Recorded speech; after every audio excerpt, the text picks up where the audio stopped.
When Narendra Modi became India's prime minister in 2014, many people hoped that he would help India grow its economy rapidly, similar to how China had done.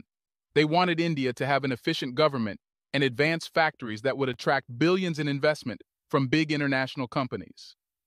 Now, after 5 years and as Modi seeks re-election, it's becoming evident that India cannot become the next China. Comparing these two countries is a common idea, but in reality, they have very little in common apart from their large populations.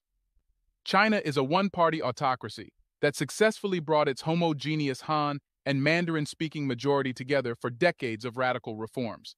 In contrast, India is a diverse multi-party democracy, and it's always a challenge to unite its numerous ethnic and linguistic minorities towards a single goal. Welcome back to another exciting episode of our channel. Innovation Diary brings you China's innovation stories, projects, and growing influence in different parts of the world. If you are new to the channel and enjoy learning about fast-paced modernity, especially China's development and growing power, you will find our videos intriguing. In this video, we'll explain why India cannot become the next China and reasons why India differs from China. Let's get started now. As for the commonly asked question of whether India will surpass China, our answer is that it's possible but won't happen in the next 10 or 20 years. Currently, India still lags far behind China. Free market communism vs. state-dependent democracy. In the late 1970s, China's leaders became frustrated with the problems and confusion they faced under Mao's rule. They started giving up some control over the economy. They allowed rural Chinese people to work on their own land or move to other parts of the country for jobs. They also set up special economic areas in cities along the coast where there were fewer government rules, and this led to the creation of many new jobs. The government also shut down many old, decaying state-owned factories, which left millions of people without work. Because there was no financial help from the government, many had to find new jobs in the growing private sector, which led to double-digit economic growth in the following decades.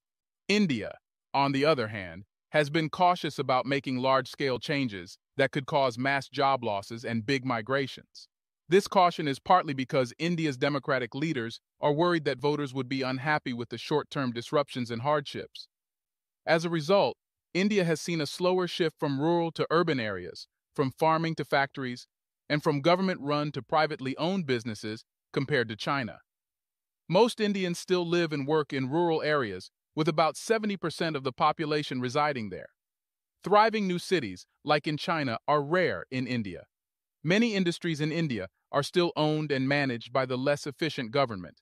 India has experimented with some free market reforms, but mostly in response to economic crises, rather than as a consistent long-term strategy like China. During his first term as prime minister, Modi continued with gradual changes that were acceptable to India's diverse population. For example, there was no major sell-off of government-owned assets, not even in the big state-owned banks that are a major obstacle to faster growth. One thing is already clear from the political parties' plans for the 2019 election, as seen in the manifestos released by Modi and the main opposition parties. These plans won't lead to the relaxation of land acquisition laws, labor regulations, or the reduction of government-owned companies. These are the kinds of changes that boosted China, as well as South Korea, Japan, and Taiwan before it, into periods of remarkable growth. Instead, the party manifestos propose giving handouts that will leave the government with less money to invest in things like roads, ports, and power plants. The two most populous countries in the world, China and India, are following very different paths. China is moving toward a blend of capitalism and communism, while India relies more on the government for its democracy. These differences are quite noticeable. Does this mean that India would have been better off with a government that has more control? Not necessarily. Before we continue further, tell us, are you enjoying the video? If yes, please like and share the video and subscribe to our channel for more videos about China's development, power, and influence on the world. Let's continue now. For every authoritarian success like China, there are multiple failures like Cuba, Venezuela, and North Korea. China had good leadership and a bit of luck. It is a unique case, not a model for India or other developing countries to follow. A comparison between education and workforce in China and India. Over the span of 40 years leading up to 2022, about 770 million people in China moved out of poverty, which is perhaps the biggest decrease in poverty ever. Think about this. China's average income per person was only $89.50 in 1960, but by 2021, it had gone up to $12,556.30. However, a few things have caused China's economy to slow down, suggesting it might not grow as fast anymore. Additionally, after many years of limiting the number of births, China's population is now decreasing rapidly. Recently, the government has tried to encourage more births by making it harder to get abortions and urging women to have more children. But some people believe it might be too late for this strategy to work. On the other hand, India is on the way up. India is going through a different trend. Its population is growing a lot, and it's also becoming younger. Nearly a quarter of Indians are under 14 years old. What's more, India has a big workforce, a growing local market, and a thriving tech industry, even though it faces challenges from the world's economic conditions. India has even become the world's fifth largest economy, surpassing the United Kingdom. But even though China's growth is slowing down, it doesn't mean that India, with the largest group of working-age people globally, can replace China as the world's factory. So what's holding India back from taking China's place? India's social indicators, like education and other measures of well-being, are still far behind China's and other advanced economies. Only 74% of Indians can read and write, compared to 97% of Chinese, and it's even lower at 62% for Indian women. In India, poor education systems, especially in the northern parts of the country, along with a big gap in access to digital technology, mean that vocational jobs are not as advanced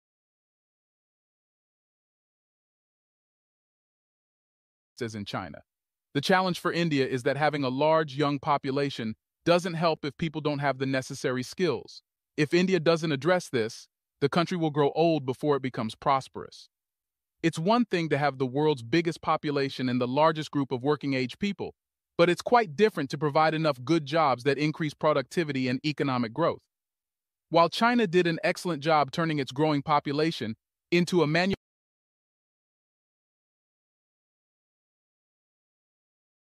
powerhouse that focused on selling products abroad, most jobs in India are still concentrated in agriculture, with about 60% of the workforce working in this sector.